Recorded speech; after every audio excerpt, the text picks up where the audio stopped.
Hey guys, welcome to Papa Chard Mondi. Ipapakita ko lang sa inyo sa usaping bearing TMX 125. Pakita ko po sa inyo. Ito.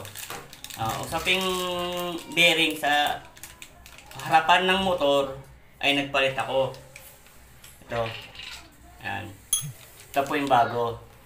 Ito po yung bearing niya is 6301, napakalinaw 6301 ang size po niya na bearing TMX 125 sa unahan. Dalawa po yan magkaparehas.